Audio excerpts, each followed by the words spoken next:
World top rankings ఉన్న యూనివర్సిటీస్లో ఎలాంటి IELTS రాయకుండా ఫ్రీ ఎడ్యుకేషన్ అండ్ స్కాలర్షిప్ అందుకోవాలంటే కాంటాక్ట్ విదేశ్ కన్సల్ట్స్.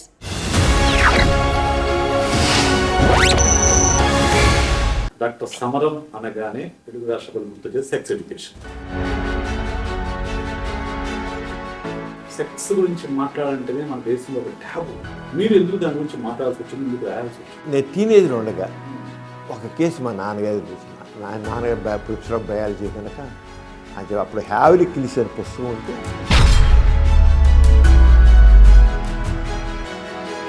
నా దగ్గరికి ఒక ఐఏఎస్ వాడు వచ్చాడు. ఐఏఎస్ వాడు ఐఏఎస్ ఆఫీసర్ కలెక్టర్ వాడు. ఏంటాడు కలెక్టర్ వాడు 37 అన్నాడు. ఇప్పటికి నా కళ్ళ మీద ప్రొఫెసర్ అయ్యారన్నాడు. సెక్స్ గురించి అపోహలు అని. వారం రోజుల్లో 10,000 ఉత్తరాలు వచ్చాయి అప్రిషియేట్ చేస్తూ. తరచుగా కనిపించేవి అప్పట్లో ఏమున్నాయి, ఇప్పుడు చెప్పాలంటే ఆ రోజుల్లో ఇప్పుడు ఎక్కువ ఫ్యామిలీ రిలేషన్స్ సంబంధించిన రిలేషన్షిప్. ఈ ఫోన్ వల్ల ఈ జనరేషన్లో మీరు చూస్తున్న ప్రాబ్లమ్స్ ఇప్పుడు జరుగుతుందంటే ఈ మొబైల్తో చేతి ఉండడం వల్ల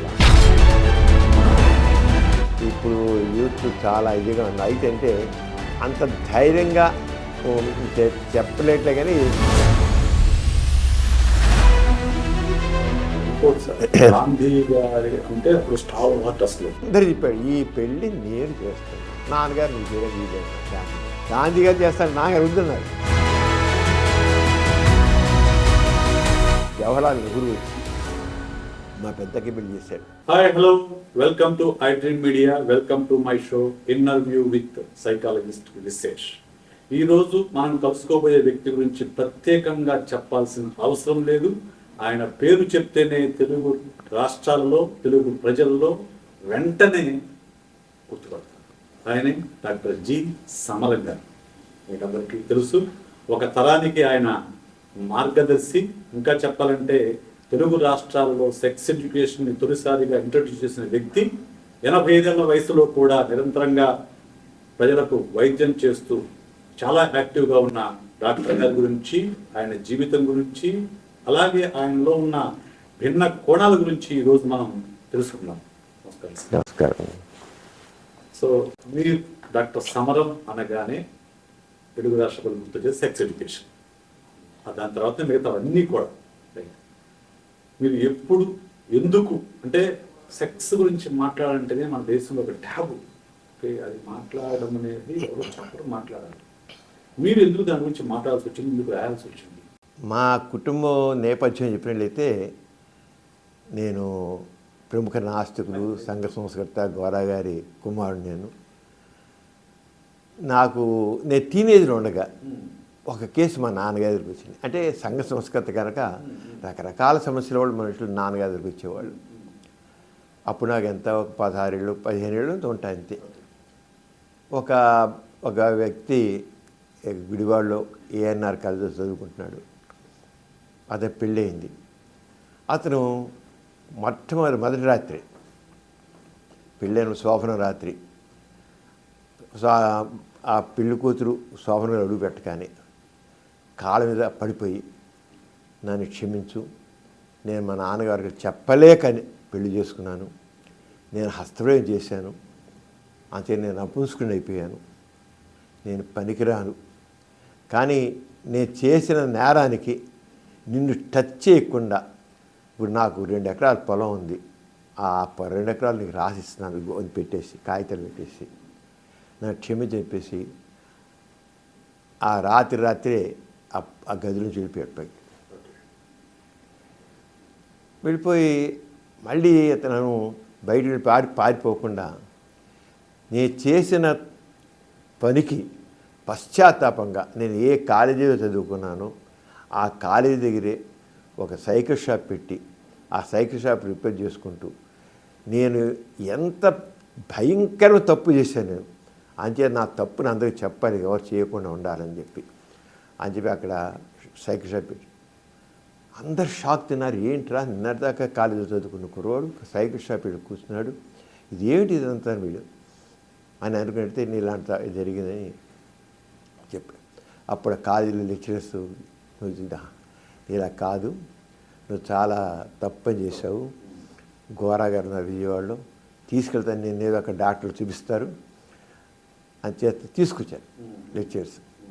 నాన్నగారు ఇప్పుడు మామూలుగా నాన్నగారు ప్రొఫెసర్ ఆఫ్ బయాలజీ కనుక అని చెప్పి అప్పుడు హ్యావ్లీ కిల్స్ అనే పుస్తకం ఉంటే అది తీసుకొచ్చి అసలు దాంట్లో మాస్టర్బేషన్ వెరీ కామన్, 90 to 98% మగవాళ్ళందరూ చేస్తారు, నువ్వేం తప్పు చేయలేదు, అయినా సరే నేను డాక్టర్ దగ్గర తీసుకెళ్ళి నేను చూపిస్తాను అని చెప్పి విజయవాడ ఒక డాక్టర్ దగ్గర తీసుకెళ్తే ఆయన కూడా మాస్టర్బేషన్ తప్పేం కాదు, నువ్వేం చేయలేదు అని చెప్పి కౌన్సిలింగ్ చేస్తే అతను మళ్ళీ మామూలు అయ్యాడు. వరుసగా కొన్ని సిట్టింగ్స్తో నార్మల్ అయిపోయాడు. నాన్నగారి అప్పుడు నేను నాన్నగారి పక్కనే ఉంది ఇన్సూరెన్స్ అతను వచ్చి మాట్లాడతాడు. నా వయసు కూడా మరి అలాంటి వయసే కదా, టీనేజ్ వయసులోనూ మరి మనం కూడా అలాంటి అలవాట్లు ఉన్నవాళ్ళం అవుతాం కదా. ఇది చాలా సీరియస్ ప్రాబ్లం అన్నమాట అని అనుకున్నాను. ఆ టైంలో ఇక్కడ ఒక నేచర్ గురించి ఒక పేపర్ వచ్చేది, దాంట్లో కూడా మాస్టర్బేషన్ చాలా ప్రమాదకరమైనది, భయంకరమైనది, హానికరమైనది అని చెప్పి అలాగా రాశారు. చదువుతున్న వల్ల మరి చాలా మాకు భయం వేస్తుండేది. ఈ కుర్రాడిని చూసాం, ఇక్కడ ఇలాగా ఈ రాత్రి చూసి ఏంటనుకున్నాం. సరే నేను నాన్నగారితో పాటు ఆ కేసు తగ్గ ఫాలో అయితే కాదు, ఏదో దీన్ని సైంటిఫిక్గానే ఆలోచించాలి. అప్పుడు ఇంకా నేను మెడిసిన్లో అడుగు పెట్టలేదు, ఏం చేయలే. కానీ దట్ రింగ్ మై మైండ్, ఏంటిది ఎంత కామన్ అన్నారు, 80 to 88%, 90 to 98% అంటున్నారు, ఇంత కామన్ ప్రాబ్లం అని. మరి నా ఫ్రెండ్స్ కూడా చెప్తుండేవాళ్ళు, అరేరా ఇది అయిపోతుంది, ఏంటిరా నేను చేయలేకపోతున్నాను, ఆపలేకపోతున్నాను రా అంటుండేవాళ్ళు. సరే మెడిసిన్లో జాయిన్ అయ్యాను. మెడిసిన్ చదువుతుంటే నేను ఫస్ట్ ఇయర్లో ఉండగా ఇంకా మాకు ఇంకా క్లినికల్ సైడ్ ఏం లేదు. అప్పుడే మా ఫ్రెండ్స్ వచ్చి వాళ్ళందరూ నా ఫ్రెండ్స్ వచ్చి మా కాలేజీలో చదువుతున్న కుర్రవాళ్ళు, ఆర్ట్స్ కాలేజీలో చదువుతున్న కుర్రవాళ్ళు వచ్చి ఏ సమరం ఏంటి, దీనికి ఏం చెప్పాలి, ఎలాగా ఎలా కంట్రోల్ చేత కావట్లేదని చెప్తుండేవాళ్ళు. కానీ మదర్ ఏముంటున్నప్పుడు ఇంకా జస్ట్ స్టూడెంట్స్. నేను 5th ఇయర్లో ఉండగా మెడిసిన్ చదువుతున్న ప్రీ ఫైనల్ ఉన్నప్పుడు మా మెడిసిన్ ప్రొఫెసర్ గారు కొద్దిగా లేట్గా వచ్చారు. ఇప్పుడు లేట్గా ఎందుకు వచ్చానో తెలుసా, నా దగ్గరికి ఒక ఐఏఎస్ వాడు వచ్చాడు, ఐఏఎస్ చదివాడు, ఐఏఎస్ ఆఫీసర్, కలెక్టర్ వాడు, పెళ్ళి కాబోతోంది, కలెక్టరే కానీ వాడి గురించి వాడికి ఏమీ తెలియదు. నాకు వీర్యం పోయింది, అస్తమయం చేసాను, వీర్యం పోతుంది, నేను చాలా వీక్ అయిపోతున్నాను, వాడు పెళ్లి చేసుకోవడం చాలా భయంగా ఉన్నాను అడిగాడు. ఏంటాడు కలెక్టర్, వాడు 37 అన్నాడు. ఇప్పటికి నా కళ్ళ మీద అప్పుడు ఉసిరారనమాట. 37 దానికి ఎంత ఇది అనేసి, ఇవన్నీ వస్తాయి, మీరందరూ చాలా ఇలాంటివన్నీ మీరు డీల్ చేయాలి మీరందరూ అని అప్పుడు ఆయన చెప్పాడు. చెప్పి చాలా గట్టిగా చాలా ఇదిగా మాట్లాడాడు. ఇదంతా మాస్టర్బేషన్ తప్పేం కాదు, వీర్యం విలువైనదే కాదు, ఇక ఒక 100 రక్తపడితో ఒక వీర్యపడి సమానం, అంతా పెట్టి థ్రాష్ అని చాలా రోజు క్లాస్ తీసేసుకున్నాడు ఆయన. ఆ క్లాస్ మా అందరి బుర్రలో తిరిగింది. ఇంకా నేను ప్రాక్టీస్ పెట్టాక ఇక మన లయోలా కాలేజ్ నుంచి రోజు సాయంత్రం నాకు కుర్రోళ్ళు నాకు వచ్చేసేవాళ్ళు. ఇక అది ఈ ఏరియా అంతా నేను ఒక్కనే ఉండేవాడిని. నేను జనరల్గా నేను చాలా యూత్తో చాలా స్నేహంగా ఉండే, మొదటి నుంచి నాకు అలవాటు, చాలా కుర్రాళ్ళతో అందరూ చాలా స్నేహంగా ఉండేవాడు.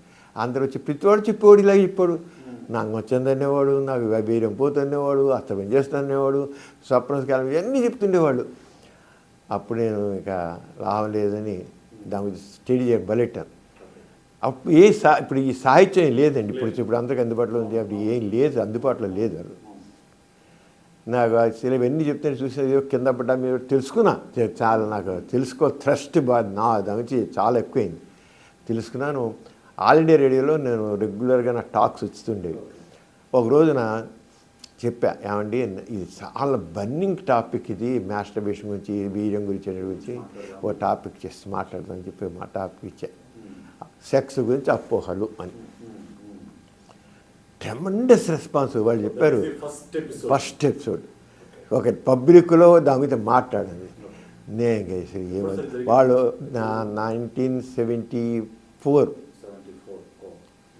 74 జూలై ఆ ప్రాంతం జూన్ జూలై ప్రాంతంలో వచ్చింది. వచ్చి వాళ్ళు చెప్పారు మా ఆల్ ఇండియా రేడియోకి ఏనాడు ఇన్ని ఉత్తరాలు రాలి వారం రోజుల్లో 10,000 ఉత్తరాలు వచ్చాయి అప్రిషియేట్ చేస్తూ అని చెప్పారు వాళ్ళు. అదే టైంలో ఏనాడు పేపరు వైజాగ్లో మొదలెడుతున్నారు. అది దాదాపు అక్కడ ఈనాడు ఫస్ట్ పేపరు వైజాగ్ దాదాపు లోకల్ ఎడిషన్లా ఉండేది మొత్తం. అక్కడ రామోజీ గారు ఫోన్ చేశారు, నేను విన్నాను ఈ రేడియో టాకు, ఇది చాలా అవసరం. నేను అన్నదాత పేపర్ ఉంది నాకు, ఆ పేపర్లోనే అసలు నాకు ఇలాంటి మా ఫ్యామిలీస్లో ఇలాంటి కొంతమంది చాలా ఇబ్బంది పడ్డారు, అంచేత నువ్వు ఇది గురించి ఎడ్యుకేట్ చేయాలి, నేను రెడీగా ఉన్నాను, నువ్వు రాయాలి. నేను నాకు తెలిసి చాలా లిమిటెడ్ అండి, ఏం లేదంటే చాలా ఆ లిమిటెడే నువ్వు రాయి, నీకు ముందు అసలు నీకు చెప్పాలనేది ఇది ఉంది, కుతూహలం ఉంది, చేయి నువ్వు గట్టిగా అన్నారు. చాలా గట్టిగా ఫోర్స్ చేశాను. నేను అన్నాను నాకు తెలిసిన చాలా కొద్ది అండి, పేపర్లో చాలా నాలెడ్జ్ ఉండాలి, నేనే ఎవరు దీంట్లో ఎక్స్పర్ట్ ఎవరు లేరు, నాకైతే కాదు కాదు చేయాల్సిందన్నారు. ఈనాడు మొదలెట్టిన 3వ దినే ఆదివారం, అది గురువారం ఎప్పుడు పేపర్ మొదలైంది, ఆదివారం నాడు నాకు ఫస్ట్ ఎపిసోడ్ వచ్చింది. సెక్స్ సైన్స్ అని పెట్టి ట్రెమెండస్ రెస్పాన్స్ వచ్చింది ఈనాడు. వారం 7 కల్లా ఒక దాదాపు 10,000 20,000 ఉత్తరాలు వచ్చేవి అక్కడి నుంచి వైజాగ్ ఉత్తరాలు వచ్చేవన్నీ చాలా రెస్పాన్స్ వచ్చింది. రామోజీ గారు అప్పుడు చాలామంది రామోజీ గారి మీద ఇది ఏంటి డైలీ పేపర్లో సెక్స్ గురించి రాయడం ఏంటి మీకు, ఇదంతా బూత్ పేపర్ అని, బూత్ అవ్వచ్చు ఏమవచ్చు కావచ్చు, నేను మాత్రం వేసి తీరుతాను మీరు చదవంటే కానీ బూత్ పేపర్ అని రామోజీ గారు చెప్పి చాలా మాట్లాడుతుండేవారు, ఇలా అంటున్నారు బూత్ పేపర్ అంటున్నారని. కానీ ఆయన మాత్రం చాలా గట్టిగా నిలబడ్డారు, చాలా గట్టిగా నిలబడి చాలా వయసు చాలా మధ్య 2వ సంవత్సరం వచ్చే 2 వారానికి 2 సార్లు ఇళ్ళు పెట్టారు, ఆదివారం బుధవారం రాయడం. ఎందుకంటే అది రెస్పాన్స్ బాగా ఎక్కువ ఉంది. అక్కడి నుంచి ఇంక నేను మా అన్నయ్య గారు తను అప్పుడు ఆ రోజులు అమెరికాలో ఉన్నాడు, ఉంటే నేను ఏమైనా సంబంధించిన బుక్స్ ఉంటే చూడు అంటే అప్పుడే హ్యావ్లీ కిలీస్ సంబంధించిన సెక్షువల్ రీసెర్చ్ బుక్స్ వచ్చాయి, హ్యూమన్ సెక్షువాలిటీ గురించి వాటి గురించి.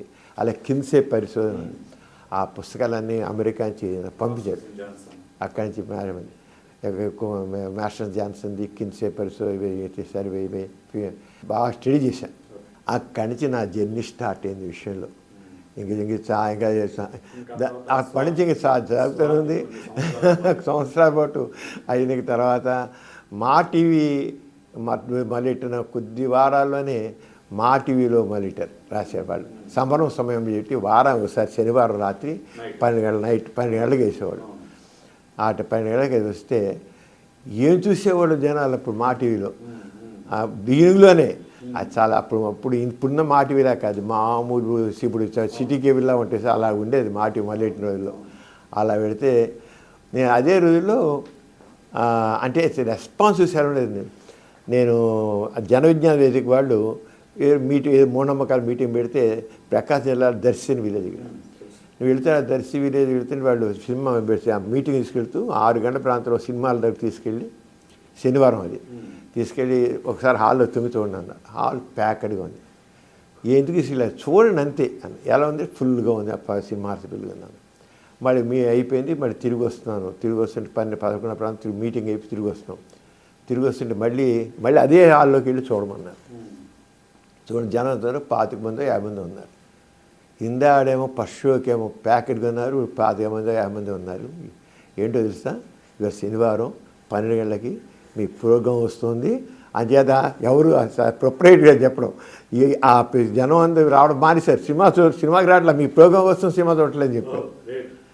ఎంత ఆ రంగం చాలా ఇలాంటి ఇష్యూస్ చాలా, అంటే నాకు ఒక రకంగా ఇక నేను చేసేది కరెక్ట్గా ఉంది, ఇంకా చెయ్యాలి అనేది నాకు వచ్చిన తర్వాత ఈనాడైంది స్వాతులు రాసాను. స్వాతులు ఇప్పుడు దాదాపు 30 సంవత్సరాల నుంచి రాస్తూనే ఉన్నాను, 30 సంవత్సరాల నుంచి ఇప్పుడు వస్తుంది స్వాతి, ఇప్పటికి వస్తుంది స్వాతి. 40 ఏళ్ళ ఎందుకంటే రెగ్యులర్గా బలరాం గారు కూడా అంతే, చాలా అవసరం అన్నారు. మధ్యలో ఎప్పుడో ఒక 2 ఏళ్ళు ఆపారు, ఆపి మళ్ళీ ఇట్టారు, ఆపి మాత్రం మళ్ళీ ఇట్టారు అంటాను.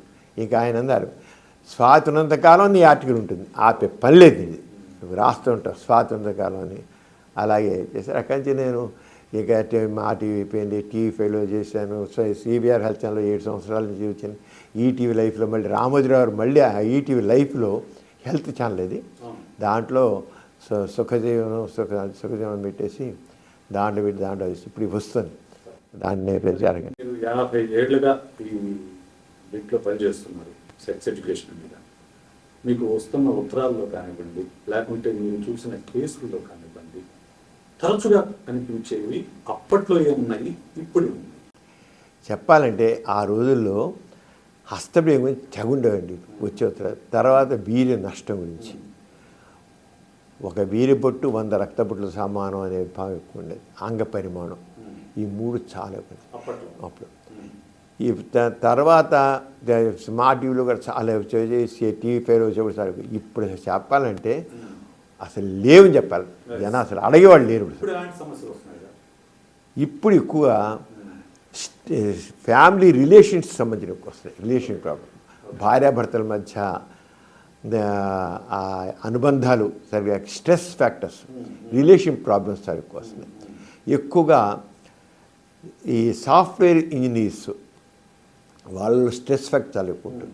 స్ట్రెస్ వల్ల వాళ్ళు ఫెయిల్యూర్స్ ఎక్కువ ఉంటున్నాయి. నిజంగా వాళ్ళు ఇంపార్టెంట్ కాదు, కానీ వాళ్ళు ఫెయిల్ అవుతున్నారు సెక్స్లో. కారణం ఏంటి, వాళ్ళ స్ట్రెస్ వల్ల వాళ్ళు సెక్స్లో వాళ్ళు కొద్ది ఇన్ఎఫిషియన్సీ వెళ్ళిపోతుంది. వాళ్ళు హౌ టు ఓవర్కమ్ స్ట్రెస్ అనేది తెలియట్లే వాళ్ళకి, దాని పనిని ఎలా చేసుకోవాలని తెలియదు. నేను ఒక చెప్తాను జనరల్గా, మీకు స్ట్రెస్ కావాలి. ఇప్పుడు జనరల్గా మన దగ్గరకు వచ్చి చాలామంది వచ్చే చూసి 10 మంది ఉన్నారు అనుకుందాం, 10 మందిలో 8 మంది వీళ్ళే అవుతారు, సాఫ్ట్వేర్ వాళ్ళను లేకపోతే మార్కెటింగ్ ఎగ్జిక్యూటివ్స్ అవుతారు. స్ట్రెస్ ఫ్యాక్టర్ వాళ్ళకి చాలా, ఎరెక్టైల్ డిస్ఫంక్షన్ ఉంటుంది. ఫైవ్లో కానివ్వండి, ఐసిటీ 10లో కానివ్వండి, erectile dysfunction psychological disorder, psychological డిజార్డర్గా ఉంది. సో మనకు మామూలుగా ఇప్పుడు చాలా మందికి మన ఈ ఐడ్రీమ్ ద్వారా మనం చెప్తాం సార్, ఇప్పుడు వచ్చే సెక్షువల్ ప్రాబ్లమ్స్లో ఎంత పర్సంటేజ్ ఫిజికల్ ఉంటుంది, ఎంత పర్సంటేజ్ సైకలాజికల్ ఫ్యాక్టర్స్ ఉంటాయి? ఇప్పుడు మనం డిఫరెన్షియేట్ చాలా కష్టం అవుతుందండి.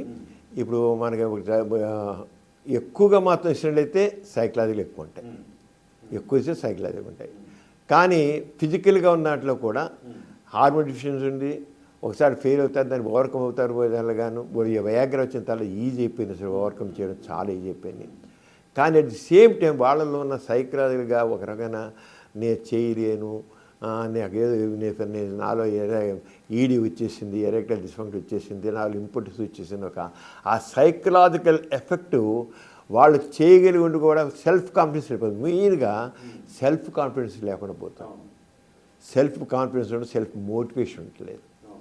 ఆ సెల్ఫ్ మోటివేషన్, సెల్ఫ్ కాన్ఫిడెన్స్ లేకపోవడం వల్ల చేయగలిగి ఉండి కూడా చేయలేకపోతున్నారు వాళ్ళు.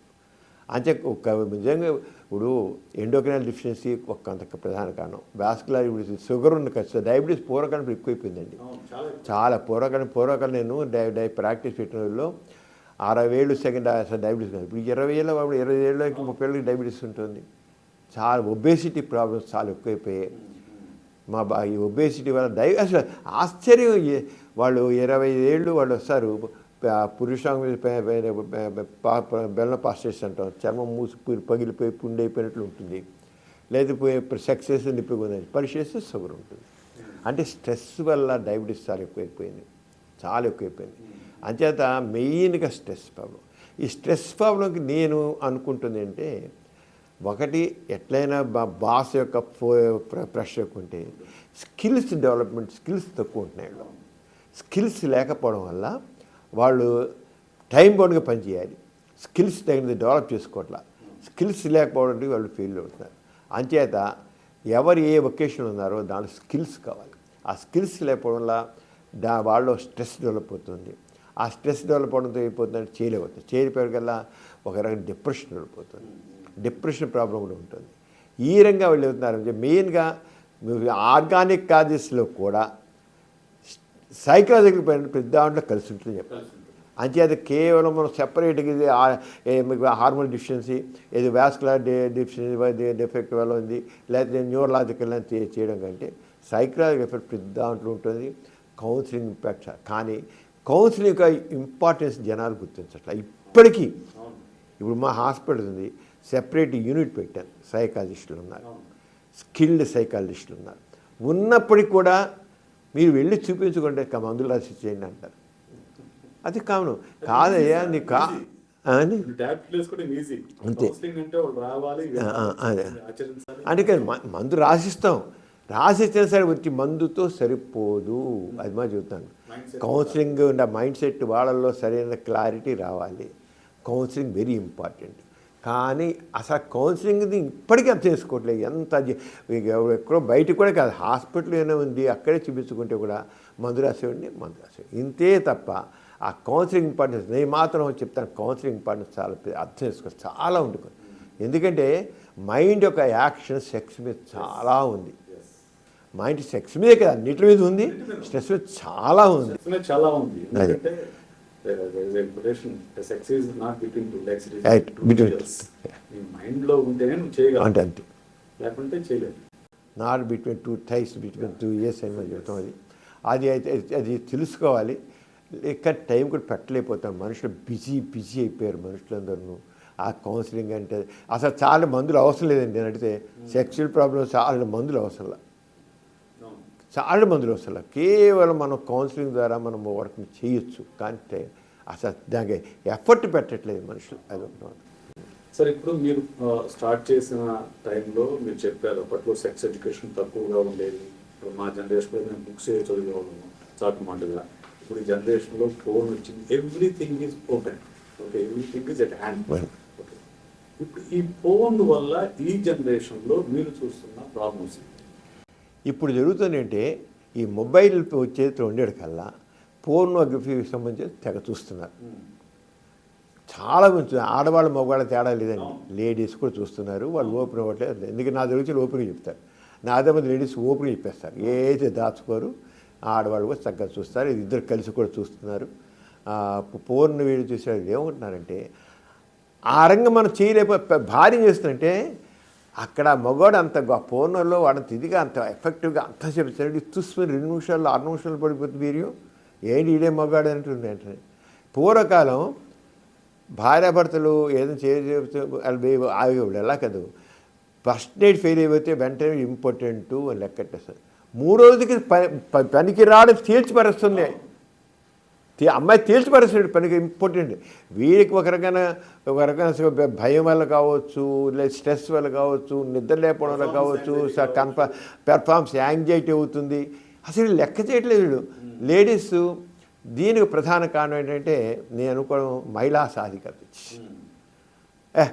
నేను సావర్మోగు నాకు ఎందుకు పనికిరాడు చేయలేడు, నేను బట్టలను ఓడిసి పని అంటుంది. నేను బట్టలను తీసానండి, చేయను, ఏం చేయలేదండి అంటే అరే ఆ దేశం ఇంకా పోతుంది. మరి ఎవరైనా పోస్ట్ చేసేప్పుడు తప్పకుండా మరీ ఇంకా పోతుంది. అసలు చాలా లేడీస్ మాత్రం కొద్దిగా మగవాళ్ళ సైకాలజీని కూడా అర్థం చేసుకోవాలి. అది లేదు. మగవాళ్ళు ఎవడైనా కొద్దిగా వాళ్ళ పొటెన్షియల్ని ఇన్సల్ట్ చేస్తే మగవాడు ఇంకా డౌన్ అయిపోతాడు. నేను కూడా కొన్ని కేసులు డీల్ చేశాను సార్. ఎప్పుడో ఒక్కసారి భార్య పనిగా ఉందని చెప్పేసి ఇంకా పూర్తిగా డిప్రెషన్లోకి వెళ్ళిపోయి పూర్తిగా సెక్స్ చేయలేని పరిస్థితిలో వచ్చిన కేసులు కూడా చూశాను కొన్ని కేసులు.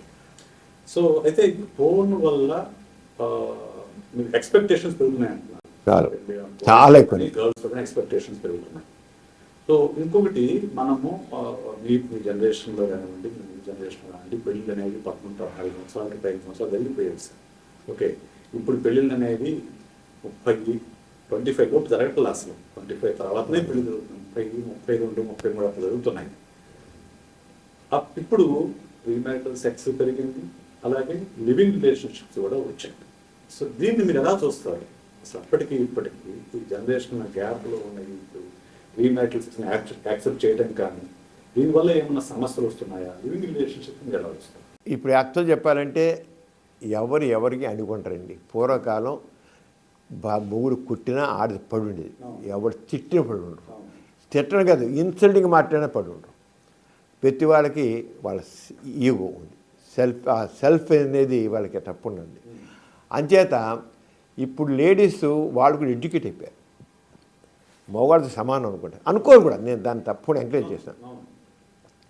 కానీ ఇద్దరు ఒకరొకరు అర్థం చేసుకోవాలనేది కావాలి. అర్థం చేసుకోవడం ఉంటుంది. ఎవరి వాళ్ళకి నేను అన్నంత కానీ మనం అనేది లేదు. ఐ అని ఉంటాం కానీ ఉజ్ అని లేదు. ఐ కాదు ఉజ్ అని ఫీలింగ్ కావాలి. మన ఇద్దరు కలిసి అది చాలా తక్కువ ఉంది. అంచేత పెళ్లి చేసుకుని ఒక పడి ఉన్నాం కంటే లివింగ్ టుగెదర్ బెస్ట్ అండి. నేను మాత్రం ఒప్పుకుంటాను అక్కడ. లేకపోతే ఆడదారిని అణిచేస్తారు, లేకపోతే ఆడదారి ఎందుకుంటే పిల్లల గురించి చూసుకుంటారు. పిల్లలు సోషల్ రెస్పాన్సిబిలిటీ తీసుకుని గవర్నమెంట్ మారాలి, చట్టాలు కూడా మారాలి. పిల్లలు కనేసి వదిలిస్తే ఒకవేళ ఆ బాధ్యత మనకు. జర్మనీ తీసుకోండి, జర్మనీ వెళ్ళాను. జర్మనీ వెళ్తే జర్మనీలో అసలు 30% పెళ్ళిళ్ళు చేసుకుంటున్నారు, 70% పెళ్ళిళ్ళు చేసుకోవాలి లివింగ్ టుగెదర్. ఆ చేసుకున్న 30% కూడా కేవలం వాళ్ళలో కేవలం 10% మిగిలి ఉంటున్నారు. దాంట్లో మళ్ళీ తక్కిన 70% వాళ్ళు డైవర్స్ చేసేసుకున్నారు. అంటే ఒక 10% పెళ్లి చేసిన వాళ్ళు ఉంటున్నారు.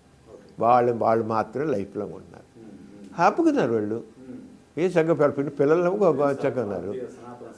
మనం ఎలాగే కుటుంబం మనకున్న బ్యాక్గ్రౌండ్ నుంచి మనం ఆలోచిస్తాం, మనకున్న ఈ కుటుంబ దీని గురించి ఆలోచిస్తున్నాం. కానీ అక్కడ వాళ్ళు హ్యాపీగా ఉన్నారు. ఎందుకు లేదు? పాశ్చాత్య దేశాలు ఎందుకు లేదు? చక్కగా ఉన్నారు హ్యాపీగా.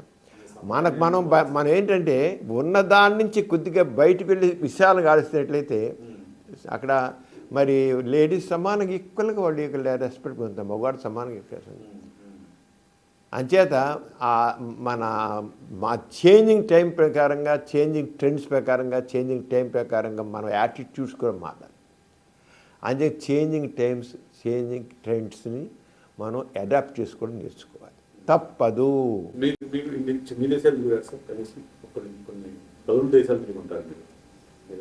లేదా 30 కంట్రీస్ తిరిగాను నేను. అక్కడ మీరు చూసిన కల్చరల్ ఇన్ఫ్లుయెన్స్ కానీ ఇక్కడ మనం చూసేదాన్ని కానివ్వండి, ఈ సెక్షువల్ ఎడ్యుకేషన్ కానీ ఎలా ఉంటుంది? మేజర్ డిఫరెన్స్ ఏంటి? ఇక్కడ మీరు ఎలాంటి మార్పు రావాలని మీరు ఎక్స్పెక్ట్ చేస్తున్నారు? మా పెద్దమ్మాయి వెస్ట్ ఇండీస్లో ఉందండి. మా మనవరాలు 7వ తరగతిలో ఉండగానే వాళ్ళకి ఫ్యామిలీ ప్లానింగ్, కండోమ్ గురించి, వాటి గురించి వాళ్ళకి ఫుల్గా చెప్పేది. Knows everything. తాత నాకు ఇది నాతో మాట్లాడుతుంది. 7 ఏళ్ళ వయసులో నాకు తను చిన్న వయసు 10 ఏళ్ళు తను అంతా నాకు చెప్పడం పడింది, అంతా చెప్పింది. చాలా అంటే ఆ వయసులో చక్కగా రిసీవ్ చేసుకుంటారు. చాలా బాగా చెప్పారు పిల్లల గర్భం రావడం అంటే ఏంటని. నేను కొన్ని వందల సెక్స్ ఎడ్యుకేషన్ క్లాసులు తీసుకున్నాను ఇండియాలో కూడా. నేను ఎలిమెంటరీ స్కూల్ లెవెల్లోంచి యూనివర్సిటీ లెవెల్ దాకా సెక్స్ ఎడ్యుకేషన్ క్లాసులు తీసుకున్నాను. చిన్న పిల్లలకి 10 ఏళ్ళు 12 ఏళ్ళ వయసులో పాటు చెప్పినోడు ఎటువంటి వికారాలు లేకుండా చక్కగా రిసీవ్ చేసుకుంటారు. ఒకసారి ఒక పిల్లవాడిని ఇంటర్ కోర్స్ అంటే ఏంటంటే చెప్పాను ఇంటర్ కోర్స్ అని ఒక మగవాడికి ఒక అమ్మాయిని చూస్తే కోరిక కలుగుతుంది, అంగం చిన్నగా ఉంది, పెద్దది అవుతుంది, లావ్ అవుతుంది. ఆ కోరిక కలిగినప్పుడు వాడు స్త్రీకి యోని గ్రంథం ఉంటుంది, దాన్ని పెట్టి చేస్తాడు, వీర్యం పడుతుంది, అప్పుడు ఇలా గర్భాశయం ఉంటుంది, పిల్లలు పడుతారు, ఇది కడుపు వస్తుంది అని చేతులు కట్టుకుని పాఠం పేరు చెప్పాడు. చక్కగా చెప్పాడు. ఆ కుర్రోడు నాకు ఒక 35 ఏళ్ళు 40 ఏళ్ళ తర్వాత రైల్వే స్టేషన్కి వాడి డాక్టర్ గారు ఆ రోజు చెప్పారు, నాకు ఇప్పటికే పాఠం గుర్తుంది, మీకు ఆ రోజు చేతులు కట్టుకుని చెప్పాను, నిజంగా నాకు ఎంతో ఉపయోగపడిందండి. అంటే అది వికారాలు లేకుండా చక్కగా చిన్నప్పటి నుంచే మన అందుకనే sex education mother ever sex education ఎక్కడ అంటే ఉయ్యాలు ఉండగానే మొదలవుతుంది. తల్లి దగ్గర నుంచే వస్తుంది. తల్లి చెప్తుంది ఎక్కడ ఉయ్యాల్లో ఉన్నప్పుడే సెక్స్ ఎడ్యుకేషన్. అంటే చిన్నప్పటి నుంచే సెక్స్ ఎడ్యుకేషన్ కావాలండి. అక్కడ పాశ్చాత్య దేశాల్లో సెక్స్ ఎడ్యుకేషన్ ఉంది, స్కూల్స్లో అన్నీ చెప్తారు. విచ్చలవిడితనం అంటలేదే, నేను అంటలేదు విచ్చలవిడితనం అంటలేదు, తప్పు. వాళ్ళ యాక్చువల్లీ రాంగ్. అది మా సరిగ్గా ఇక్కడ 2 ఉన్నాయండి. Sex education and aspect, erotic aspects of sex, scientific aspect sex. Scientific aspect sex అనేది మనం మాట్లాడింది ఏంటి, గర్భ అంగస్తంభన అంటే ఏంటి, గర్భం రావడం ఏంటి, దాంపత్య సంబంధాలు అంటే ఏంటి, ఇవన్నీ సెక్స్. మానవ మనకు ఏజ్ ఇచ్చారికల్లా గ్లాండ్స్ ఉంటాయి, హార్మోన్స్ రిలీజ్ అవుతాయి, హార్మోన్ మన ఫిజికల్ చేంజెస్ వస్తాయి, సైకలాజికల్ చేంజెస్ వస్తాయి, లైంగిక భావనలు వస్తాయి, feel good hormones, love hormones వస్తాయి, మళ్ళీ అవన్నీ ఉంటాయి. ఇవన్నీ చెప్తాయి సైంటిఫిక్ ఆస్పెక్ట్స్. తప్పే ఉంటుంది దాంట్లో. అవి చెప్పాలి.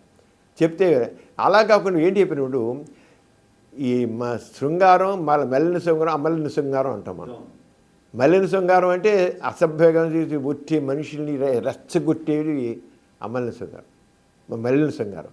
అమలిన శృంగారం అంటే చక్క శృంగారం అన్న మన వాళ్ళకి తేడా తెలియట్లేదు. మీరు ఎరోటిక్ అమలిన మలిన శృంగారం ఉన్నారు కాబట్టి మీ ఇష్యూ ఉన్న ఒకటి ప్రస్తావిస్తాను. ఆర్జీవి జిఎస్టీ తీసుకున్నప్పుడు మీరు డిస్కషన్లో పార్టిసిపేట్ చేశారు. అప్పుడు ఆయన మిమ్మల్ని క్వశ్చన్ వేశారు, మీరు ఇప్పుడు సెక్స్లో పార్టిసిపేట్ చేశారు. మీరు ఆ సినిమా చూసారా సార్? జిఎస్టీ చూడలేదు చూడండి, జస్ట్ పార్టిసిపేట్ చేశారు. అప్పుడు అడిగాడు మీరు ఇప్పుడు అంటే అది నా పర్సనల్ విషయం అన్నాను. అంతే సార్, చెప్పాల్సిన అవసరం చెప్పొచ్చు, కానీ పర్సనల్ వేరు, పబ్లిక్ వేరు. పర్సనల్ విషయం పర్సనల్. మొగుడు ఇప్పుడు భార్యాభర్తలు ఇద్దరు బెడ్రూమ్లో ఉంటారు, బెడ్రూమ్ అంటే బట్టలు బయట తిరిగి అసలు బెడ్రూమ్లో చేసి అందరికీ తెలిసిందే. అదంతే.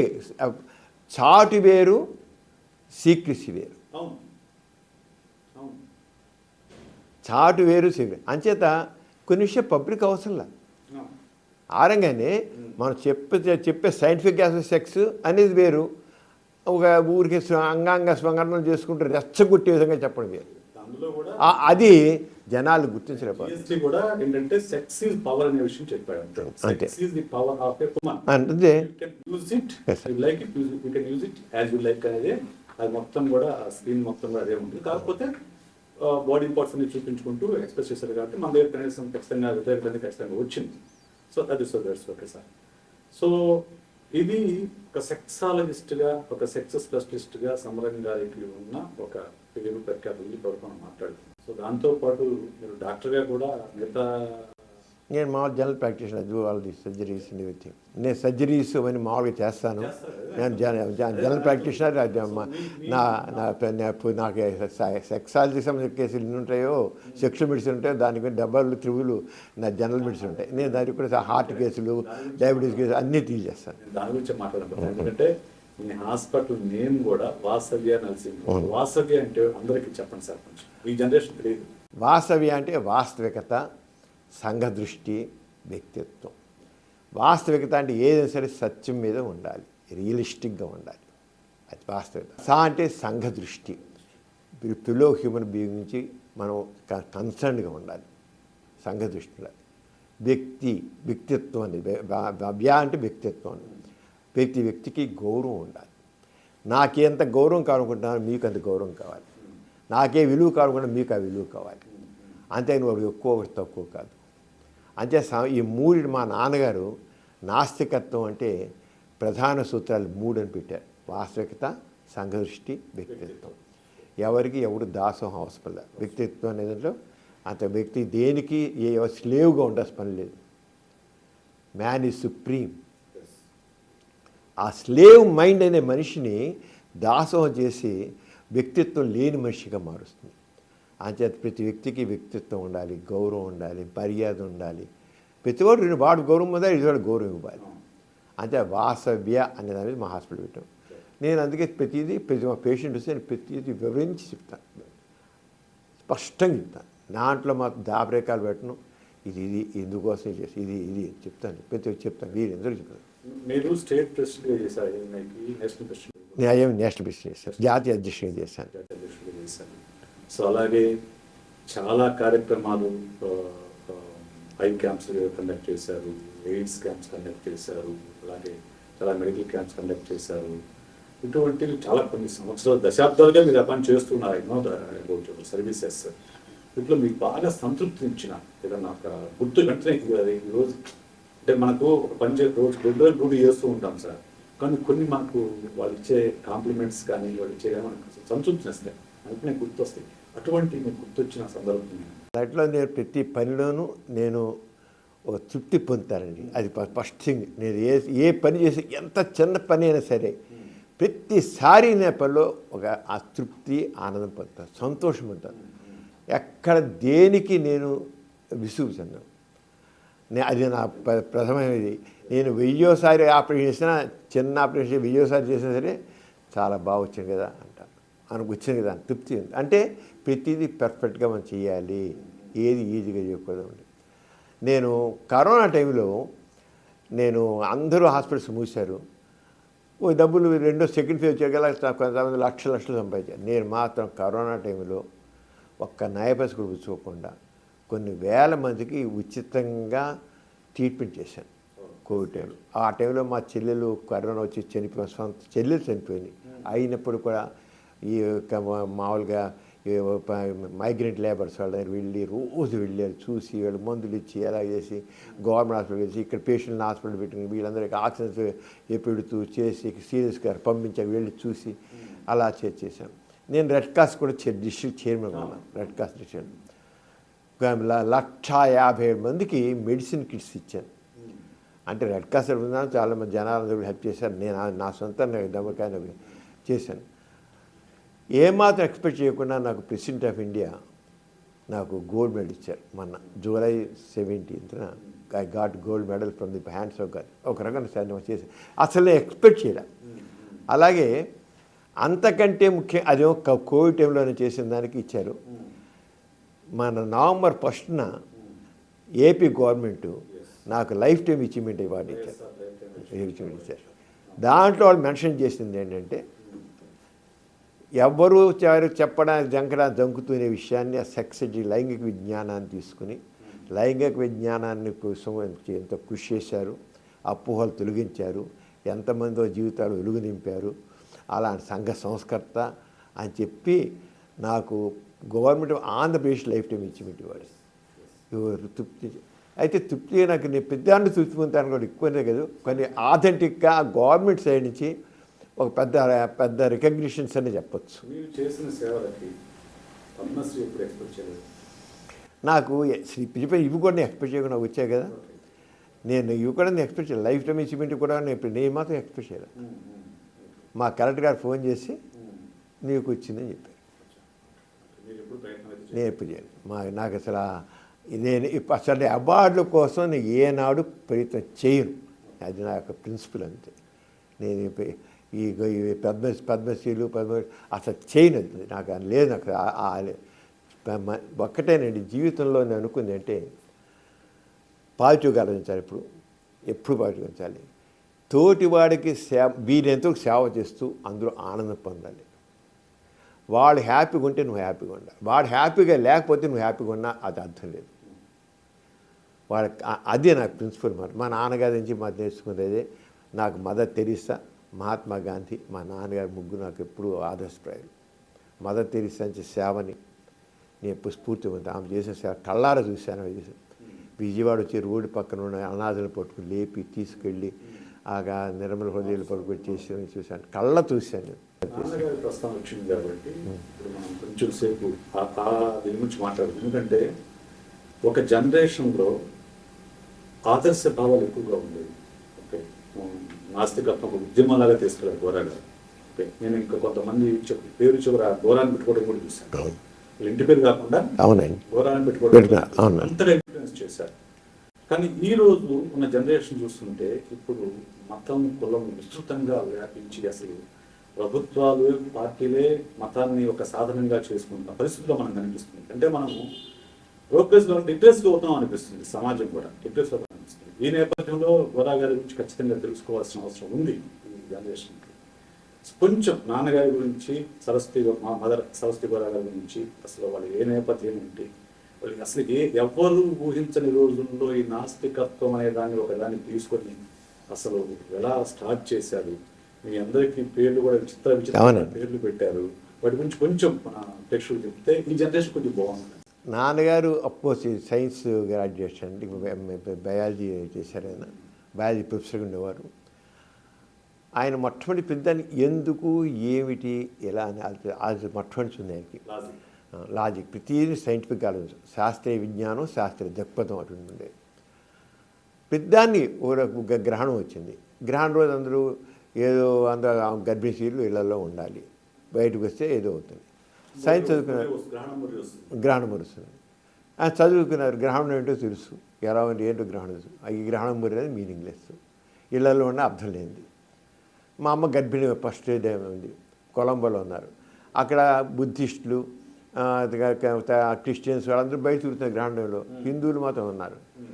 నాన్నగారు చెప్పారు, మరి వాళ్ళందరూ చేస్తారు, ఏంటి దీంట్లో గ్రహణం అంటే ఇలా మామూలుగా సూర్యుని చుట్టూ భూమి చుట్టూ చంద్రుడు తిరుగుతుంటాడు, సూర్యుడికి భూమికి మధ్య చంద్రుడు అడ్డం వస్తే సూర్యగ్రహణం వస్తుంది, అంతే గ్రహణం. ఇది గ్రహణం అంటే అలా అడ్డు వచ్చినప్పుడు ఒక ఏకకక్షలో వచ్చినప్పుడు జరుగుతాయి నేను అని ఇలా చెప్తే నన్ను ఒప్పుకుంది. నాగర్ ప్రతి అర్థం చక్కగా చెప్తాను. నాగర్ చేసే చక్కగా మా పెద్దకే ఎటువంటి గ్రహణం లేమో శుభ్రంగా ఇప్పటికీ 90 సంవత్సరాలు మా పెద్దక్కకి మనోరమ అని పెడతాను. మొట్టమొదటి నాన్నగారి స్నేహితులు పెట్టారు పేరు, ఫస్ట్ చైల్డ్కి కొలంబోలో కూడా మనోరమ అని నాన్నగారి ఫ్రెండ్స్ పెట్టారు పేరు.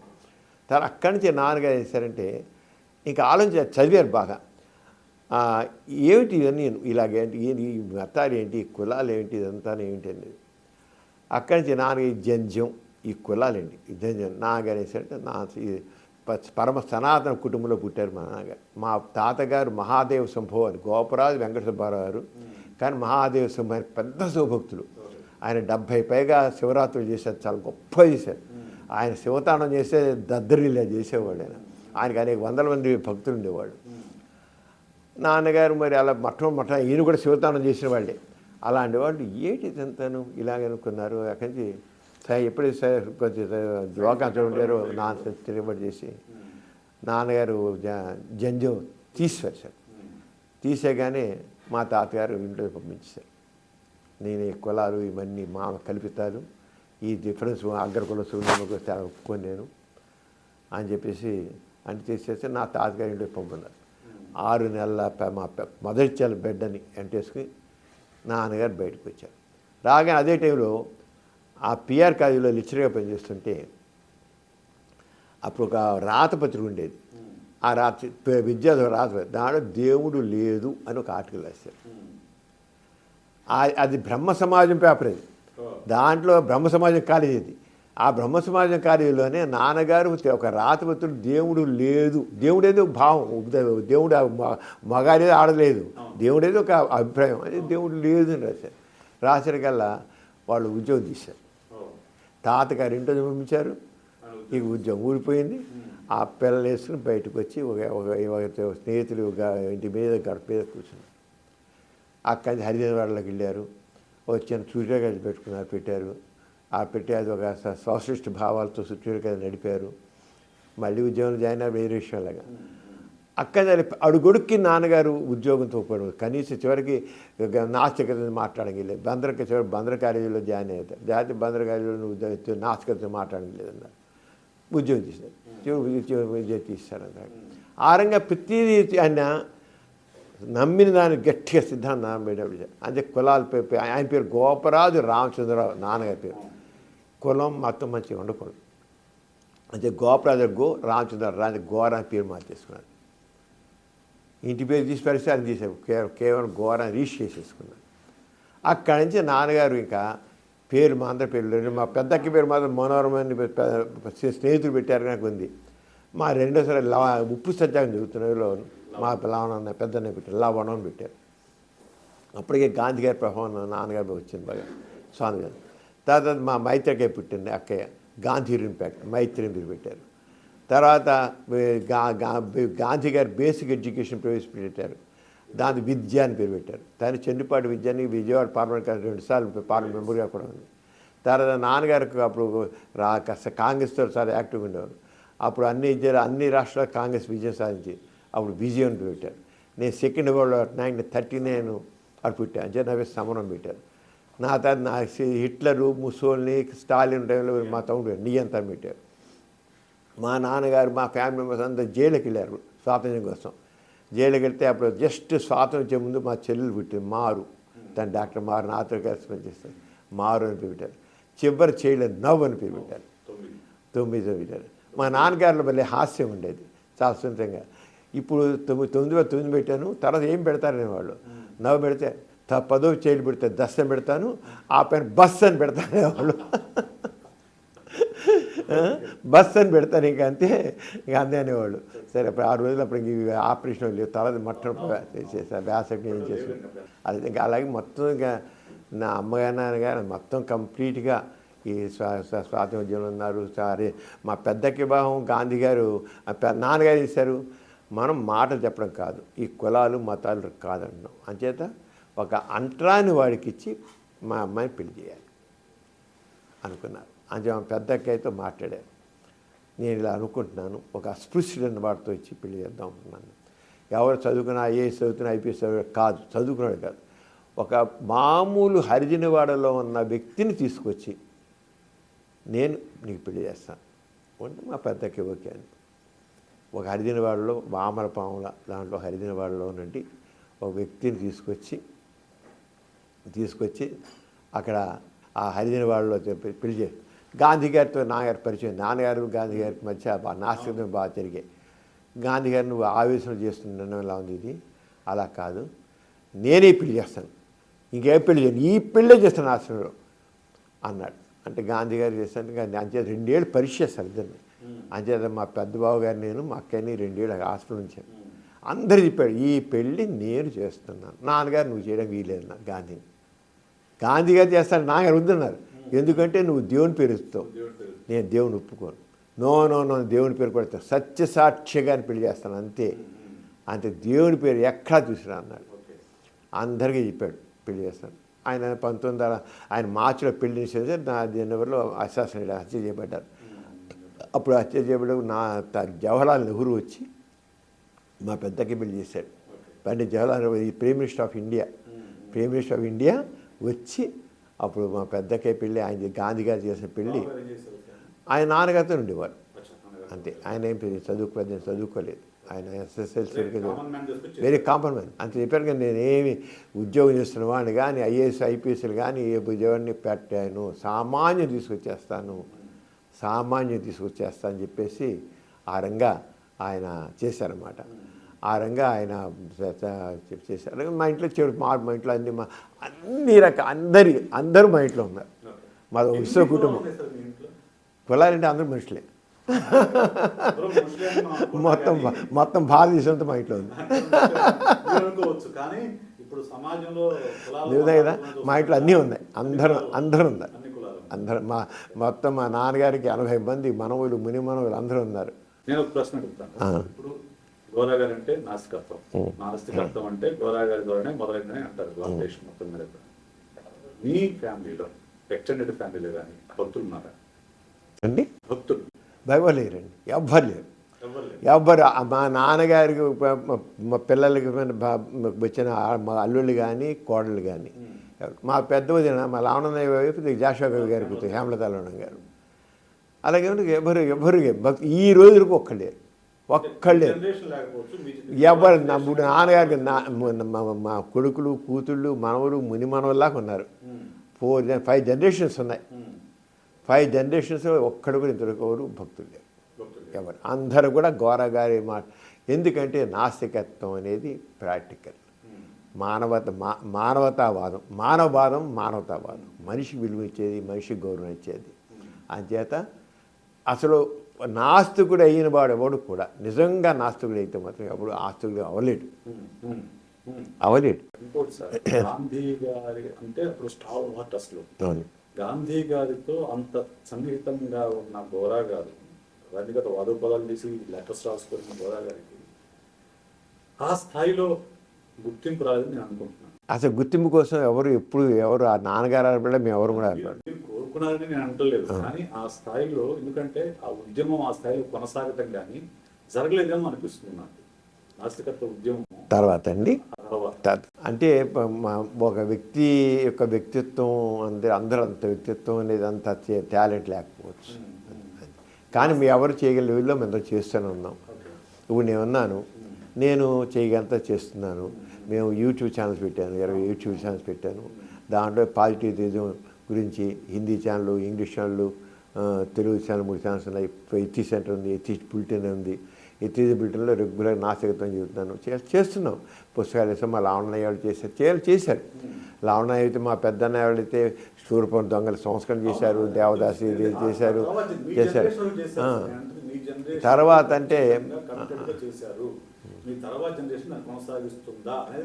ఎవరి లెవెల్లో చేస్తున్నారు, తాహతులు అంతే. అది మీ అందరూ కొన్ని కరెక్టే. మీకు ఎందుకంటే కనబడుతుంది, పెద్ద వ్యక్తి కనబడుతున్నారు, వాళ్ళతో కంపేర్ చేస్తారు మీరు. ఆ కంపేర్ చేసి ఆ ప్రశ్న కరెక్టే, కానీ ఆ ప్రశ్న తగ్గట్టు మీరు ఏమని చెప్పాల్సి వస్తుంది అంతే. నాస్తిక మార్గం వస్తుంది. ఎథిస్ట్ పేపర్ నేను ఢిల్లీలో ఉన్నప్పుడు నాస్తిక సబ్స్క్రైబర్ని, నా పేరు మార్చడానికి కూడా గోదావరి ప్రభావం ఉంది. Very good. అందుకే మనం అడిగా మీ పేరు మార్చుకున్నారని. ఇది డిఫరెంట్గా ఉంది కనుక నేను మొత్తం ప్రశ్న సజీవ్ మళ్ళీ వేసాను నేను మార్చుకున్నది. ఎందుకంటే ఆ క్యాస్ట్ దేవుడి పేరు, క్యాస్ట్ నేము, సర్నేమ్ మొత్తం తీసేస్తే మిగిలిన పేరు మీరు అన్నారు. ఇంకా సమాజం వెనక్కి వెళుతోందా అని అన్నారు, కానీ లేదండి. ఇప్పుడు యూత్ చాలా ఇదిగా ఉంది. అయితే అంటే అంత ధైర్యంగా చెప్పలేట్లే, కానీ వాళ్ళ పూర్వకాలంలాగా అంత మూఢ విశ్వాసం లేదు మనుషుల్లో. ఒక తిరుపతి వెళ్ళే వాళ్ళు ఉన్నారు, వెళ్తున్నారు, కానీ ఊరు వెళుతున్నారు అంతే. ఒక సాంప్రదాయంగా ఒక ఊరి వాళ్ళు చూస్తున్నారు, ఒక ఆచారంగా చెయ్యాలి. అంతే జరుగుతున్నాయి, కొన్ని జరుగుతున్నాయి, అవి కొన్ని కానీ పూర్వకాలం లేదు. మీరు చూడండి, రాబోయే నాస్తికత్వం అంది. నాస్తికత్వం ద్వారానే సమాజం ముందుకు వెళుతుంది, ఆస్తికత్వం ద్వారా సమాజం ముందుకు వెళ్ళదు. అంటే తప్పనిసరిగా రాబోయే నాస్తికత్వం అందే నేను ఖచ్చితంగా ఘంటాపదం చెబుతున్నాను. మీరు పోయి ఎన్నో దేశాలు మీరు వెళ్తే ఎన్నో దేశాలు నాస్తికత్వం నాస్తికులు పెరిగిన దేశాల్లోనే సంతోషంగా ఉంటారనేది మాకు సర్వేలన్నీ కూడా చెప్తున్నాయి, హ్యాపీనెస్ ఇండెక్స్ అన్నీ కూడా చెప్తున్నాయి. కానీ నా అబ్జర్వేషన్లో మన దేశంలో ఇవి ఇప్పుడు కారణం ఏంటంటే అండి, పొలిటికల్ లేవుగా ఓట్ల కోసం ఇవన్నీ వలేదండి. కేవలం ఓట్ల కోసం ఇప్పుడు ఇక మన మోడీ గారైనా రామ మందిరం అనేది కానీ ఇంకోటి కానీ అంతా కూడా ఒక మతం వాళ్ళని పట్టుకొని వాళ్ళ ఓట్లు క్యాచ్చారు. అంతా ఈ కులాన్ని పట్టుకోవడం చేయడం అంతా కూడా కులతత్వం. ఇప్పుడు కులాల పట్టు తప్పింది, కులోన్మాదం పెరిగింది. మతం అసలు అందరు మనుషులు హాయి అందరు కలిసి ఉంటున్నారు. పూర్వకాలం అయితే ఒక హరిజనులు వచ్చి ఒక అందరు అంటరాని బ్రాహ్మణుడితో కూర్చొని భోజనం చేయగలేవాడు కాదు, వాళ్ళ వీధులు నడిచేవాడు కాదు. కూడా కలిసి వాళ్ళ ఇంట్లోనే ఉంటున్నారు, ఇంట్లో పని చేస్తారు, అని చేస్తున్నారు, పెళ్ళిళ్ళు కూడా చేసేసుకుంటున్నారు. అది పూర్వకాలం లేదది, ఆ పట్టు పోయింది. కుల తత్వం వస్తుంది. అవంతా రాజకీయాలు ఈ రాజకీయాలు ప్రభుత్వాలే, ఈ పార్టీలే ఈ కులోన్మాదాన్ని మొత్తం పెంచుతున్నాయి. అందుకనే కావాలి చైతన్యం, ప్రజల్లో ఆ చైతన్యం తీసుకొస్తే వస్తుంది, ఖచ్చితంగా వస్తుంది. ఇలా ఉండదు. తప్పకుండా ఎలా అయితే ఫ్రెంచ్ విప్లవం వచ్చిందో ఆ రంగానే విప్లవం వస్తుంది. వీటికి ఇలాంటి వాటి కూడా ఒక రకమైన సాంస్కృతిక విప్లవం వస్తుంది. ఆ సంస్కృతం వచ్చినప్పుడు ఇవన్నీ కొట్టుకుపోతాయి. ఇప్పుడు ఈ జనరేషన్లో, వస్తున్న జనరేషన్లో ఈ రిలీజియస్ ఫెనటిజం అనేది పెరిగిందని నాకు అనిపిస్తుంది సార్. ఎందుకంటే ఇంతకు ముందు లేని కులాల పేరు వెనక తగిలించుకోవడం, ఇంతకుముందు అమ్మాయిలు లేదు, అసలు అబ్బాయిల్లో మాత్రం కులం పేరు తగిలించుకోవడం ఉండేది. ఇప్పుడు అమ్మాయిలు కూడా తగిలించుకుంటున్నారు. ఓకే, ఇంకోటి పెళ్ళిళ్ళలో కట్లర్గా క్యాస్ట్ చూడటం, ఇవన్నీ పెరిగిపోయిందని అనిపిస్తుంది ఈ జనరేషన్లో. మోరోవర్ ఈ మీడియా వచ్చిన తర్వాత, సోషల్ మీడియా వచ్చిన తర్వాత ఈ మతానికి సంబంధించిన ఛానల్స్ కానివ్వండి, యూట్యూబ్ ప్రతి ఛానల్లో మతానికి సంబంధించిన ప్రోగ్రామ్స్ పెట్టడము. ఇక యూట్యూబ్ ఛానల్స్ చెప్పే పని లేదు. పొద్దున్న లేగిస్తే ఏది తినేటప్పుడు ఇటువైపు కూర్చోవాలి, లేకపోతే నిద్రపెట్టి ఇటువైపు పడుకోవాలి. ఒక ఆయన అప్పుడు పుష్కరాలప్పుడు ఎలా మట్టి ఎలా వెనక్కి, ఇది కూడా వీటి మీద కూడా కొన్ని లక్షల మంది చూస్తున్నారు సార్. మరి దీనికి ఢీకొట్టడానికి ఒక ఎథీస్ట్ చెప్పాలంటే God father of atheism in India, Gora గారి కుమారులుగా, అలాగే ఎథీస్ట్ సెంటర్గా మనం ఏం చేయొచ్చు, ఏం చేస్తున్నారు, సొసైటీ ఏం చేయొచ్చు? ఇప్పుడు ఏంటి ఒక ఫ్యాషన్ అయిపోయిందంట. నేను పేర్లు వెనకాతల చౌదరి, రెడ్డి, నాయుడు ఇవన్నీ ఇలా పెట్టుకోవడానికి ఒక ఫ్యాషన్ అయిపోయింది. ఎందుకంటే అన్నిటికీ పొలిటికల్ గెయిన్స్ ఉంటున్నాయండి. ప్రతి వాళ్ళకి పొలిటికల్ గెయిన్స్ కావాలి, పొలిటికల్ రికగ్నిషన్ కావాలి. వాళ్ళ వెనకాల 10 మంది మనుషులు ఉండాలి. ఇప్పుడు ఫాలోయర్స్ అనేది కావాలి. ఆ పూర్వకాలం ఇండివిజువల్గా ఒక రికగ్నిషన్ ఉంటూ పెరిగేవాడు. ఇప్పుడు అలా కాకుండా ఫాలోయర్స్ అనేది పెంచుకోవాల్సి వస్తుంది. ఆ ఫాలోయర్స్ కావాలంటే వాడు నాయుడు అయితేను, రెడ్డి అయితేను, చౌదరి అయితేను ఫాలోయర్స్ గ్రూప్గా ఉంటుంది. అది దాని రికగ్నిషన్ కోసం ఒక గ్రూప్ మెంటాలిటీ, ఒక మాబ్ మెంటాలిటీ లాగా ఈ గ్రూప్ మెంటాలిటీ డెవలప్ అవుతుంది. దానివల్ల ఈ రకమైన చెప్పాలంటే ఒక ట్రెండ్ ఇది ఎప్పుడు ఉండదు, ఎంతో కాలం ఉండదు. ఇది పొలిటికల్ గెయిన్స్ ఇవన్నీ వీళ్ళంకాతల పొలిటికల్ పార్టీలు కూడా ఆరంగానే ఈ పలానా పార్టీ పలానా చౌదరిది, పలానా పార్టీ రెడ్డిది, పలానా కాపులది, పలానా లీడర్ కాపు లీడరు, పలానా చౌదరి లీడరు, పలానా రెడ్డి లీడరు, ఇలాగా పార్టీల వాళ్ళు కూడా పార్టీకే అసలు ముద్ర పడిపోతారు. అవన్నీ ఇప్పుడు ఏంటి పొలిటికల్గా గెయిన్స్ కానీ, రికగ్నిషన్ కానీ, బెనిఫిట్స్ కానీ అన్నిట్లో అలా ఉంటేనే వస్తున్నాయి. మరి ఇప్పుడు ఈ బాబాలు కనుక ఏంటి సార్? జగ్గి వాసుదేవ్ ఉన్నాడు, శ్రీ రవిశంకర్ ఉన్నాడు, రకరకాల మంది బాబాలు ఉన్నారు. వీళ్ళు కొన్ని వేల కోట్ల సామ్రాజ్యాన్ని సృష్టించారు. అవును వీళ్ళ అప్పట్లో ఒక సత్యసేవ ఒకటే ఉండేవాడు. ఇప్పుడు ఒక రాష్ట్రానికి ఒక బాబా తయారయ్యారు. వేల కోట్ల వీళ్ళందరూ కూడా పొలిటికల్గానే వీళ్ళు డెవలప్ అవుతున్నారు. పొలిటికల్ గెయిన్స్ కోసం బాబాలు పెంచుతున్నారు. ఒక పొలిటికల్ లీడర్ వెళ్తాడు, వాడిని పెంచుతాడు, వాడు లీడర్ అంటే వాడిని పెంచుతుంటే వాడి వల్ల వీళ్ళకి లాభం ఉంటుంది. వాళ్ళు వీళ్ళ పొలిటికల్గా ఉన్న ఆస్తులు వెళ్ళారు, దాస్తున్నారు. ఒక రకంగా చెప్పాలంటే ఈ బాబాలు, స్వామీజీలు ఈ పొలిటికల్ లీడర్స్ యొక్క డబ్బులు దాచిపెట్టడం కోసం, ఎలక్షన్ టైంలో డబ్బులు దాచిపెట్టి ఇంకో చోట లాభం లేదు. వాళ్ళ కోట్లు ధనం దాచిపెట్టి వీళ్ళు చెప్పాలంటే ఒక రకంగా చెప్పి నిజమైన ఒక ధార్మిక ప్రచారం కాదంట నేనైతే. దొంగ స్వాములు వారు వీళ్ళందరూ పొలిటికల్గా వాళ్ళు ఆ లీడర్ ఏమో, ఆ పార్టీ వాడో, ఆ లీడర్ వాడో, లేదా టీము వాడు మినిస్టరో వీడిని పెంచుతున్నాడు, వాడికి వీడు అందుతుంటున్నాడు. ఇదంతా పరస్పర ఆశ్రితాలు అన్నమాట, పరస్పర ఆశ్రితాలు. స్వామీజీ వల్ల ఏమో ఆ మినిస్టర్ వల్ల స్వామీజీ ఆరంగా పరస్పర గెలిచి వాడు సామ్రాజ్యాలు నిర్మిస్తున్నారు. వాళ్ళు వీళ్ళు నిస్వార్థంగా చేయట్లేదు. వెనకాత మీరు వెనకాత తీస్తే చాలా వీళ్ళ వెనకాల గూఢాచారాలు చాలా ఉన్నాయి. ఈ ఆధ్యాత్మికం అనే పేరుతో వాళ్ళు చూశారు. మీకు ఎన్ని రకాల స్వామీజీలు, ఎన్ని రకాల మోసాలు, ఎన్ని రకాల చివరికి పోయి డేరా బాబాలు వీళ్ళందరూ రేపు జైల్లో కూర్చుని ఎలా ఉన్నా చేసేవాళ్ళు, ఇన్ని మర్డర్స్ చేసేస్తున్నారు. ఎన్ని చేస్తే వాళ్ళ సామ్రాజ్యాలు నిలబెట్టడం కోసం వెనకాల పొలిటికల్ సపోర్ట్ వీళ్ళందరికీ. అంతే పూర్వకాలంలాగా అనుకోవడం లేదు. అది ఇప్పుడుంది అంతా పొలిటికల్ అండి, పొలిటికల్ గెయిన్స్, రాజకీయమైన ఇవన్నీ కూడా అంతే. వీళ్ళు మామూలుగా ఇళ్ళలో డబ్బులు దాచుకుంటే గొడవలు వస్తాయని చెప్పి వీళ్ళందరూ పెట్టేసి వీళ్ళు ఆశ పెట్టి ఎకరాలు వీళ్ళు పెట్టేసి చేస్తున్నారు. పొలిటికల్ గేమ్ ఒకటి పక్కన పెడితే సార్, నాకు ఆశ్చర్యకరమైన విషయం ఏంటంటే ఇప్పుడు జగ్గి వాసుదేవ్ కానివ్వండి, స్వామి నిత్యానంద, ఇటువంటి వాళ్ళకు చదువుకున్న వాళ్ళు, సాఫ్ట్వేర్ ఇంజనీర్లు, డాక్టర్లు, వీళ్ళు కూడా పోయి వాళ్ళకి అనుచరులుగా చేరి వాళ్ళ కనుక భజన చేయడం, వాళ్ళు చెప్పింది పరమసత్యం అని నమ్మడం చాలా ఆశ్చర్యంగా అనిపిస్తుంది. వీళ్ళు నిజంగా నమ్ముతున్నా అనుకోవట్లేదండి. ఏ పుట్లో ఏ పాము ఉందో, ఏం పోయింది, వాళ్ళ నమస్కారం పెడితే ఏం పోయింది, వాడికి వచ్చి పూజ చేస్తే ఏం పోయింది, మనకి అలా ఏ పుట్లో ఏ పాము ఉందో అన్న దీంట్లో వీళ్ళు అందిస్తున్నారండి. అంటే తన మీద తనకు నమ్మకం లేనివాడు.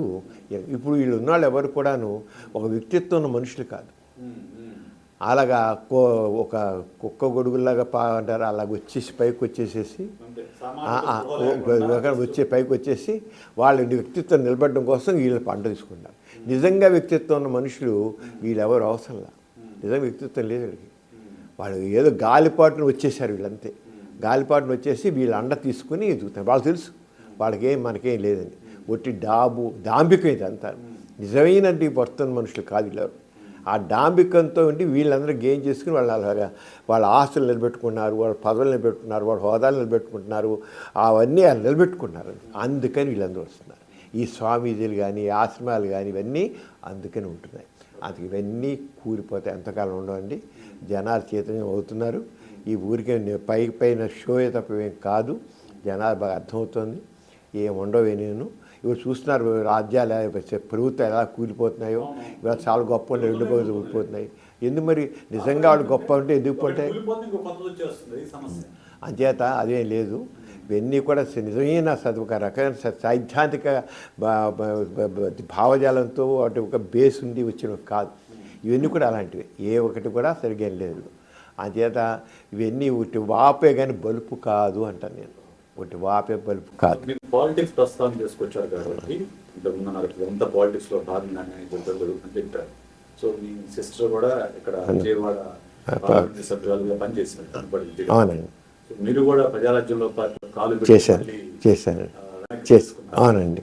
ఎందుకు మీరు రాజకీయాల్లోకి ఎందుకు రావాలనిపించింది? రాజకీయాలకు ఎందుకు వెనక్కి తప్పు? చిరంజీవి గారు మొట్టమొదట ఆయన బ్లడ్ బ్యాంక్ పెట్టేప్పుడు, అలాగే ఐ బ్యాంక్ పెట్టేప్పుడు ఏం చేశారంటే, నేను ఒక స్వేచ్ఛాగ్రాహి బ్యాంక్ పెట్టి దాన్ని చేస్తున్నాను, నాకు అనుభవం ఉంది కనుక ఆయన అన్నట్టే నువ్వు వచ్చి కాస్త మాకు సహాయం చేయాలి, కోఆర్డినేటర్గా ఉండు అంటే, చిరంజీవి గారిని నేను చాలా దగ్గరగా చూశానండి. ఆయన ఇండివిజువల్గా చాలా మంచివాడండి. అప్పటికి ఇప్పటికీ చాలా మంచివాడు, చాలా మంచివాడు. కానీ ఒక నిలదొక్కుని ఉండగలిగే సామర్థ్యం అంత లేదు ఆయనకి. అది లేదు. వ్యక్తిత్వం అంటే స్ట్రాంగ్గా నిలబడిస్తారు. చాలా మంచి ఇండివిజువల్గా మనసు ప్రకారం మంచి మనసు ఉన్న వ్యక్తి. నేను కదా ఆయనకి ఇప్పటికీ నేను ఆ విషయంలో ఏమాతాను. చాలా మంచివాడు. అంచేత ఆయన చూసి నేను మీరు రాజకీయాలకు వస్తే మీలాంటి మంచి మనుషులు, ఆయన నాతో మాట్లాడు ఈ కులాలేంటి మతాలేంటి ఇవన్నీ ఏంటి ఇలా మాట్లాడారు. ఆయన ఇలాగే ఉండేవి. నిజంగా అలాగే మాట్లాడు, నిజంగా ఆయన కపటంగా మాట్లాడు, నిజంగానే మాట్లాడాడు. అప్పటికి అలాగే మాట్లాడతాడు. అలాగే మాట నిజంగా అనుకున్నా నేను ఉండాలని. నేను కూడా ఒక ప్రజారాజ్యం పార్టీ పెట్ట విషయంలో ఎంకరేజ్ చేసిన వాళ్ళని నేను ఒకరిని చేశాను. బాగా తిరిగాను ఆయన కోసం, చాలా తిరిగాను. నేను మిత్రులు చాలా చేశాం.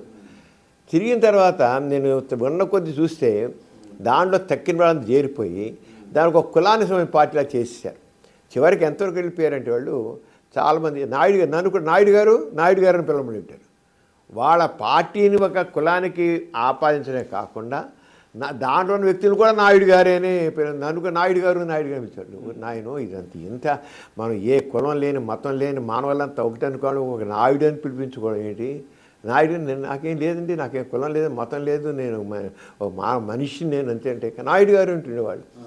అలా ఒక అమెరికా ఫోన్ చేసి నాయుడు గారు మన కులంలో మీలాంటి గొప్ప మేధా ఉన్నంత గొప్ప స్టేషన్ ఫోన్ చేసి మాట్లాడి అసలు ఎలా వెళ్ళిపోయాడు సమరం ఏనేంటి నాయుడు. చివరికి ఉన్న కొద్దీ డబ్బు కూడా దాంట్లో చేశాను. చిరంజీవి గారి దగ్గరికి వెళ్ళాను. ఏమండి నేను మీతో ఎంతకాలం ఉన్నదంతా దీనికోసం, కానీ ఇక కులం ప్రాధాన్యత ఉంది, డబ్బు ప్రాధాన్యత ఉంది. చివరికి ఒక ఎమ్మెల్యే ఒక సీటు వలన ఎంపీ సీటు వలన డబ్బులు అడుగుతున్నారు. ఇది నా దీనికి అంచేది నేను మీరంటే నాకు ఇష్టమే, చాలా ఇష్టం. ఎప్పటికీ మీరంటే నేను అభిమానించే వ్యక్తినే. కానీ మీ చేతిలో కూడా లేదు. ఇప్పుడు మీ చేతులు కూడా దాటిపోయాయి. ఎవ్వరూ చేయలేరు, మీ చేతులు కూడా దాటిపోయేది. అంచేత నేను మాత్రం తప్పుకుంటున్నాను. ఇక మీ సర్జిద్దుగా చేసుకుని నేను మాత్రం చెప్పి నేను చెప్పేసి ఒక 40 నిమిషాల సేపు ఆయన చెప్పేసి బయటకు వచ్చాను. ఎమ్మెల్సీగా చేశాను.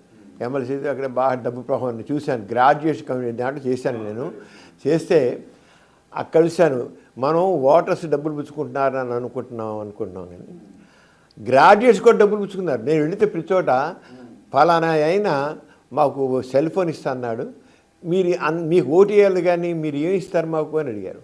ఒక ఎంఆర్ఓ ఆఫీస్కి వెళ్తే మాకు ఒక పెద్ద టీవీ కావాలండి, ₹1,00,000 టీవీ కావాలండి. ఒక కాలేజీ క్యాంటీన్ మా క్యాంటీన్లో టీవీ కావాలండి. అందరూ అడిగినాళ్ళే, లేదా డబ్బులు ఇవ్వని అడిగినాడు.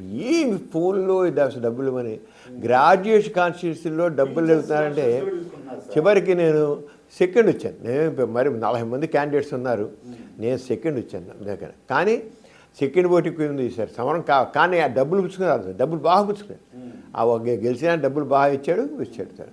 సెల్ ఫోన్లు ఇచ్చిన వాళ్ళు మా ఇంటి నిండా సెల్ ఫోన్లు ఇచ్చేసారు. ఇలాగా ఉన్నాయని చెప్పి మాట్లాడు అంటే గ్రాడ్యుయేట్.